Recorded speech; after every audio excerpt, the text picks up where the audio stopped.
ಸನ್ಮಾನ ಕಾರ್ಯಕ್ರಮ ಇವತ್ತೇನು ಚಿಕ್ಕಬಳ್ಳಾಪುರ ತಾಲೂಕು ತಿಪ್ಪೇನಹಳ್ಳಿ ಗ್ರಾಮದ ಸರ್ಕಾರಿ ಹಿರಿಯ ಪ್ರಾಥಮಿಕ ಶಾಲೆಯಲ್ಲಿ ಶ್ರೀಮತಿ ಗಾಯತ್ರಿ ಮೇಡಮ್ ಅವರು 41 ವರ್ಷಗಳ ಕಾಲ ಶಿಕ್ಷಕರಾಗಿ ಸೇವೆ ಸಲ್ಲಿಸಿ ಇವತ್ತು ನಿವೃತ್ತಿಯನ್ನು ಹೊಂದ್ತಾ ಇದ್ದಾರೆ.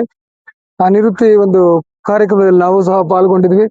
ಅನೇಕ ಶಿಕ್ಷಕರಿಂದ ಇವತ್ತು ಈ ಒಂದು ಕಾರ್ಯಕ್ರಮದಲ್ಲಿ ಪಾಲ್ಗೊಂಡಿದ್ರು. ಅನೇಕ ಜನ ಶಿಷ್ಯರು ಕೂಡ ಈ ಒಂದು ಕಾರ್ಯಕ್ರಮದಲ್ಲಿ ಭಾಗವಹಿಸಿ ನಮ್ಮನ್ನು ಕರೆಸಿ ಕೂಡ ಈ ಒಂದು ಕಾರ್ಯಕ್ರಮದಲ್ಲಿ ಪಾಲ್ಗೊಳ್ಳಲಿಕ್ಕೆ ಆಹ್ವಾನ ಕೊಟ್ಟಿದ್ರು. ನಾವು ಕೂಡ ಬಂದಿದ್ವಿ. ಜೊತೆಗೆ ಈ ಶಾಲೆಯನ್ನ ಬಹಳಷ್ಟು ಅಚ್ಚುಕಟ್ಟಾಗಿ ತಮ್ಮ ಶಾಲೆಯನ್ನ ಅಭಿವೃದ್ಧಿ ಮಾಡಿ, ಜೊತೆಗೆ ತನ್ನ ಹೋಗುವಂತ ಸಂದರ್ಭದಲ್ಲೂ ಕೂಡ ಶಾಲೆ ನಾವು ನಿವೃತ್ತಿ ಆಗ್ತಾ ಇದೀವಿ, ನಮ್ಮ ಕತೆ ಮುಗಿತು ಬಿಡು ಅಂತಕ್ಕಂಥ ಒಂದು ಉದ್ದೇಶ ಇಟ್ಕೊಳ್ದಿರ ಕೂಡ ಇವತ್ತು ಈ ಶಾಲೆಗೆ ಒಂದು ರಂಗಮಂದಿರ ಕಟ್ಟಿಸ್ಕೊಡ್ಬೇಕು ಅಂತೇಳಿ ನನಗೆ ಬಂದ ತಕ್ಷಣ ಮೇಡಮ್ ಅವರು ಒಂದು ಮನವಿಯನ್ನು ಕೊಟ್ಟರು. ಆ ಮನವಿಯನ್ನು ನಾನು ಕೂಡ ಅಂಗೀಕರಿಸಿದ್ದೀನಿ.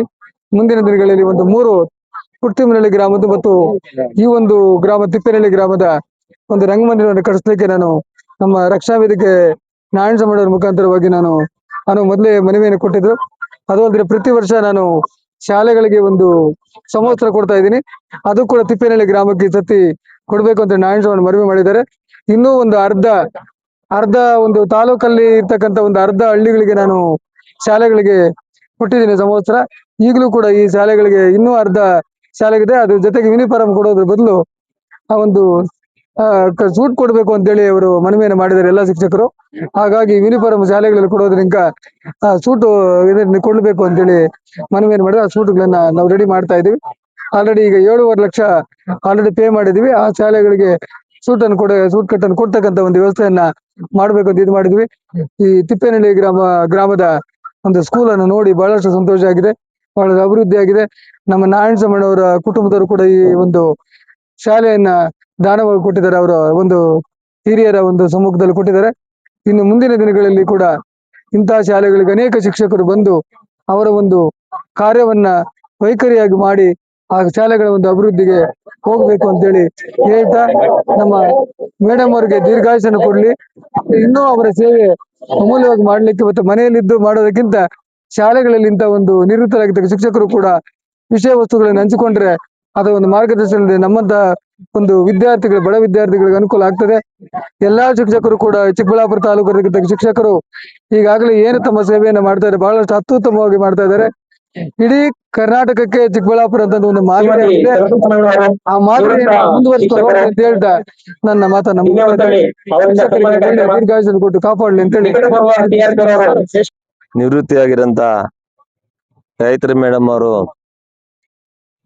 ನಮ್ಮ ಸ್ಕೂಲ್ಗೆ ಬಂದ ಮೇಲೆ ಸ್ವಚ್ಛತೆ ಬಗ್ಗೆ ತುಂಬಾ, ಊಟ ಅಷ್ಟೇನೆ, ಮಕ್ಕಳಿಗೆ ಶುದ್ಧವಾದ ಊಟ, ಮೊಟ್ಟೆ ಆಗಿರ್ಬೋದು, ಯಾವುದೇ ಒಂದು ಅವರು ಗಮನಕ್ಕೆ ಬಂದಿದೆಯಾ ಅಂದ್ರೆ ತಕ್ಷಣ ನನಗೆ ಫೋನ್ ಮಾಡಿ, ಅಣ್ಣ ಇಲ್ಲಿ ಸ್ಕೂಲಲ್ಲಿ ಹಿಂಗ್ ಈ ತರ ಆಗ್ತಾ ಇದೆ, ಈ ತರ ಪ್ರಾಬ್ಲಮ್ಗಳಿದಾವೆ, ನಮ್ಗೆ ಟಾಯ್ಲೆಟ್ ಬೇಕು, ನಮ್ಗೆ ಶೌಚಾಲಯಗಳು ಬೇಕು, ನಮ್ಗೆ ಈ ತರ ಕಾಂಪೌಂಡ್ ಬೇಕು ಅಂದಾಗ ನಾನು ಗಂಭೀರವಾಗಿ ಸರ್ಕಾರದ ಮೇಲೆ ಒತ್ತಡ ಇಟ್ಟು, ಹಿಂದೆ ರಾಜಕಾಂತ್ ಅವರಿದ್ರು ಅವ್ರ ಕಾಲದಲ್ಲಿ, ಭರಣಿ ವೆಂಕಟೇಶ್ ಅವರಿದ್ರು ಅವ್ರ ಕಾಲದಲ್ಲಿ, ಜಿಲ್ಲಾ ಪಂಚಾಯತಿ, ತಾಲೂಕ್ ಪಂಚಾಯತಿ ಎಲ್ಲ ಗ್ರಾಮ ನಂಬರ್ಗಳಿಂದ ಸಹ ಹಿಡಿದು ಊರೂರು ಸಹಕಾರದಿಂದ ಹಿಡಿದು ಎಲ್ಲ ಸಹಾಯ ಪಡಿಸಿ ಈ ಸ್ಕೂಲ್ನ ಹಳ್ಳದಲ್ಲಿ ಕಾಡು ಪ್ರದೇಶ ಅಂತ ಸ್ಕೂಲಲ್ಲಿ ಇದ್ದಂತ ಸ್ಕೂಲು ಇವತ್ತು ಹೈಟೆಕ್ ಸ್ಕೂಲ್ ಆಗಿ ನಾನು ಮಾಡಿದಂಥದ್ದು. ಇಲ್ಲಿ ಸರ್ಕಾರಿ ಸ್ಕೂಲ್ ಅಂತಂದ್ರೆ ಚಿಕ್ಕದಾಗಿತ್ತು, ಚಾವಣಿ ಆಗಿತ್ತು. ಆ ಸ್ಕೂಲಲ್ಲಿ 2ನೇ ಕ್ಲಾಸ್ ನಾನು ಓದ್ತಾ ಇದ್ದೆ, ಅಲ್ಲಿ ಮೂಲೆಯಲ್ಲಿತ್ತು. ಆಗ ನನಗೆ ನನ್ನ ತಮ್ಮ ಒಬ್ರಿದ್ರು, ಅವರು ತುಂಬಾ ಸಿಡುಗಾಳಿ ಮಳೆ ಇದ್ದಾಗ ಆ ಮಳೆಯಲ್ಲಿ ನಮ್ಮ ತಾಯಿ ಇಲ್ಲಿ ಬಟ್ಟೆ ಒಗಿತಾ ಇದ್ರು, ಇಲ್ಲಿ ಬಾವಿಗಳು ಹಿಡಿತು.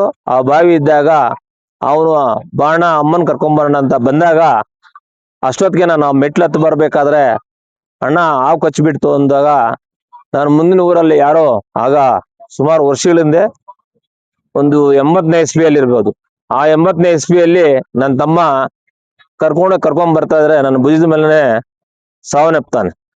ಆವಾಗ ನನ್ ತಲೆಯಾಗ ಬಂದಿದ್ದು, ಏನೇ ಮಾಡಿ ಸ್ಕೂಲಲ್ಲಿ ನನ್ನ ತಮ್ಮನಿಗಾಗಿದ್ದು, ನಮ್ಮ ಕುಟುಂಬದವ್ರಿಗಾಗಿದ್ದು ಯಾರಿಗೂ ಆ ನೋವು ಆಗ್ಬಾರ್ದು ಅಂತೇಳಿ ನಮ್ಮ ಚಿಕ್ಕಪ್ಪ ಅವ್ರನ್ನ ಪಿಳ್ಳಣ್ಣಪ್ಪ ಅಂತೇಳಿ, ಅವ್ರ ತಾಯಿ ಕುಂಟು ಬೈರಮ್ಮ ಅಂತೇಳಿ ಕುಂಟುಬೇರಮ್ಮ ಅಂತೇಳಿ ಅವ್ರ ಕಡೆಯಿಂದ ಸ್ಕೂಲ್ ಕಟ್ಸ್ಕೊಟ್ಟಿದ್ದು.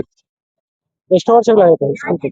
ಇದು ಹಾಗೆ ಸ್ಕೂಲ್ ಕಟ್ಸ್ಕೊಟ್ಟು ಒಂದು 100 ವರ್ಷ ಆಗಿ, 100 ವರ್ಷ ಇಲ್ಲ, ಒಂದು 30 ವರ್ಷ ಆಗಿರ್ಬೋದು. 30 ವರ್ಷ ಆಯ್ತು ಸ್ಕೂಲ್ ಕಟ್ಸ್ಕೊಟ್ಟು. ಅದಾದ ನಂತರ ಹಂತ ಹಂತವಾಗಿ ನಾನು 2ನೇ ಇಸ್ವಿಯಿಂದ ಹಿಡಿದು ಇಲ್ಲಿವರೆಗೂ ಯೂನಿಫಾರ್ಮ್ ಆಗ್ಬೋದು, ಬ್ಯಾಗ್ ಆಗ್ಬೋದು, ಪುಸ್ತಕ ಆಗ್ಬೋದು, ಪೆನ್ ಆಗ್ಬೋದು, ಜಾಮಿಟ್ರಿ ಆಗ್ಬೋದು, ಇಲ್ಲಿ ಯಾರೇ ಓದೋ ಮಕ್ಕಳು, ಇಲ್ಲಿ ಬಡತನವಾರಿಗೆ ಓದ್ತಾ ಇರೋಂಥ ಮಕ್ಕಳಿಗೆ ಎಲ್ಲ ಸಹಾಯನು ನನ್ನ ಶ್ರಮದಿಂದ, ನನ್ನ ಬೆವರಿನಿಂದ, ನಮ್ಮಪ್ಪ ನನ್ಗೆ ಕೊಟ್ಟಿರೋದು 32 ಗುಂಟೆ ಜಮೀನು. ಅದರಲ್ಲಿ ಸಹ ನೀವು ಹೋಗ್ತಾ ಅಲ್ಲಿ ಲೆಫ್ಟ್ ಸೈಡ್ ಅಲ್ಲಿ ನೋಡ್ಬೋದು ಸನಿಮಾತಮ್ಮ ದೇವಸ್ಥಾನ ಕೂಡ. ಯಾಕೆ ನಮ್ಮ ಕುಟುಂಬ ಹಿಂಗ ಆಯ್ತು, ನಾವ್ ಯಾಕೆ ಹಿಂಗ್ ಬೀದಿ ಪಾಲಾಗ್ದಿವಿ, ನಮ್ಗೆ ಯಾಕೆ ದೇವ್ರು ಈ ತೊಂದರೆ ಕೊಡ್ತಾನೆ ಅಂತೇಳಿ ಸನಿಮಾತಮ್ಮ ದೇವಸ್ಥಾನಕ್ಕೆ 3 ಗುಂಟೆ ಜಮೀನು ದಾನ ಮಾಡ್ಕೊಟ್ಟಿದ್ವಿ. ನಾನು ಇಷ್ಟ ಹೇಳಿ ಆಮೇಲೆ ಮುಂದೆ ರಂಗಸ್ಥಳ ದೇವಸ್ಥಾನಕ್ಕೂ ಅಷ್ಟೇ. ಆ ರಂಗಸ್ಥಳ ದೇವಸ್ಥಾನ ನೀವ್ ಹಿಂದೆ ಡಿ.ಸಿ. ಸಾಹೇಬ್ರಿದ್ದಾಗ ನೋಡಿರ್ಬೋದು. ಇವತ್ತುನು ನಾನು ಸಿರ್ಗಾ 2ನೇ ಸತಿ ಕೈ ಹಾಕ್ಲಿಲ್ಲ ಅಂದ್ರೆ ಆ ದೇವಸ್ಥಾನದಲ್ಲಿ ಇವತ್ತುನು ನೀವ್ ಮೊನ್ನೆ ಸಹ ಒಂದಿಬ್ರು ಸತ್ತಿದ್ದಾರೆ. ಅದ್ರಿಗೆ ಡಾಕ್ಯುಮೆಂಟ್ಸ್ ಎಲ್ಲ ನನ್ನ ಹತ್ರ ಇದೆ. ಏನ್ 21 ಎಕರೆ ಇದೆ ಅದನ್ನ ಒತ್ತುವರಿ ಮಾಡ್ಕೊಂಡಿದ್ರು, ಅದನ್ನು ಸಹ ತೆರಳು ಮಾಡಿಸಿ ಅದನ್ನೆಲ್ಲ ಫೆನ್ಸಿಂಗ್ ಮಾಡಿಸಿ, ಅಲ್ಲಿ ಶೌಚಾಲಯ ಇರ್ಲಿಲ್ಲ, ಆ ಶೌಚಾಲಯ ಮುಂಭಾಗ ಹಾಕ್ಸಿ ನಾನೇ ಜಿಲ್ಲಾ ಪಂಚಾಯತಿಯಲ್ಲಿ ಹೋಗಿ ಕುತ್ಕೊಂಡು ಅದನ್ನ ವ್ಯವಸ್ಥೆ ಮಾಡಿಸ್ಕೊಟ್ಟಿದ್ದೀನಿ. ಇನ್ನ ಕೆಲವಾರು ಕೆಲಸಗಳಾಗ್ಬೇಕು.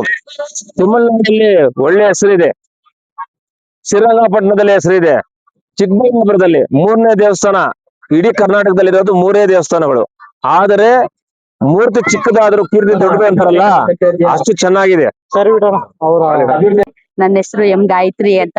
ನಾನು ಸರ್ಕಾರಿ ಹಿರಿಯ ಪ್ರಾಥಮಿಕ ಶಾಲೆ ತಿಪ್ಪೇನಹಳ್ಳಿಯಲ್ಲಿ 41 ಇಲ್ಲಿ ಸುಮಾರು 8 ವರ್ಷಗಳ ಕಾಲ ಸೇವೆಯನ್ನ ಮಾಡಿ, ಈ ದಿನ ನನ್ನ ಒಂದು ಸುದೀರ್ಘ ಸೇವೆಯಾಗಿರ್ತಕ್ಕಂಥ 41 ವರ್ಷಗಳ ಸೇವೆಯನ್ನ ಮುಗಿಸಿ ಈ ದಿನ ನಿವೃತ್ತಿಯಾಗಿದ್ದೇನೆ. ಈ ಒಂದು ನನ್ನ ಒಂದು ಉಪಾಧ್ಯಾಯಿನಿಯ ಒಂದು ಜೀವನ ಅತ್ಯಂತ ಸಂತೋಷದಾಯಕವಾಗಿರ್ತಕ್ಕಂಥದ್ದು.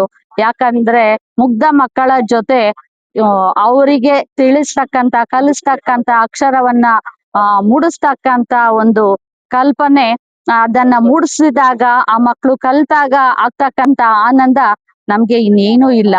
ಆ ಮಕ್ಕಳು ಕಲಿತು ನಮ್ಗೆ ಅವರು ಕಲ್ತಿದ್ದನ್ನ ಪ್ರದರ್ಶಿಸಿದಾಗ ಅಷ್ಟು ಸಂತೋಷವನ್ನ ಪಟ್ಟಿರ್ತಕ್ಕಂಥದ್ದು. ಆ ನಂತರ ಈ ಒಂದು ವೃತ್ತಿ ಜೀವನದಲ್ಲಿ ನನಗೆ ಎಲ್ಲಾ ಶಾಲೆಗಳಲ್ಲೂ ನಾನು ಎಲ್ಲೆಲ್ಲಿ ಕೆಲಸ ಮಾಡಿದ್ದೇನೆ, ಎಲ್ಲಾ ಕಡೆ ಎಲ್ಲರೂ ನನಗೆ ಅತ್ಯಂತ ಶಾಲೆಗೆ ಬೇಕಾಗಿರ್ತಕ್ಕಂಥ ಸಹಕಾರವನ್ನ ನೀಡಿ ಅತ್ಯಂತ ಅತ್ಯುತ್ತಮವಾಗಿ ಶಾಲೆಯನ್ನ ಬೆಳೀಲಿಕ್ಕೆ ಸಹಕಾರ ಮಾಡಿದ್ದಾರೆ. ಈ ಒಂದು ತಿಪ್ಪೇನಹಳ್ಳಿ ಶಾಲೆಯಲ್ಲೂ ಅಷ್ಟೇ ಅನೇಕ ದಾನಿಗಳು, SDMC ಅವರು, ನಮ್ಮ ಅಧ್ಯಕ್ಷರು, ನಮ್ಮ ಸಹ ಶಿಕ್ಷಕರು ಎಲ್ಲರೂ ನನ್ಗೆ ಹೆಚ್ಚಿನ ಒಂದು ಸಹಕಾರ ನೀಡಿದ್ರಿಂದ ನಾವು ಈ ದಿನ ಇಷ್ಟು ಒಂದು ಶಾಲೆಯನ್ನ ಅಭಿವೃದ್ಧಿ ಮಾಡ್ಲಿಕ್ಕೆ, ಆ ರೀತಿಯಾಗಿ ಶಿಕ್ಷಣವನ್ನ ಅಭಿವೃದ್ಧಿ ಮಾಡ್ಲಿಕ್ಕೆ ಸಾಧ್ಯ ಆಯ್ತು. ಎಲ್ಲರಿಗೂ ನನ್ಗೆ ಸಹಕರಿಸ್ತಕ್ಕಂತ ಎಲ್ಲರಿಗೂ ನನ್ನ ಧನ್ಯವಾದಗಳನ್ನ ತಿಳಿಸ್ತಾ ಎಲ್ಲರಿಗೂ ಧನ್ಯವಾದಗಳು. Thank you.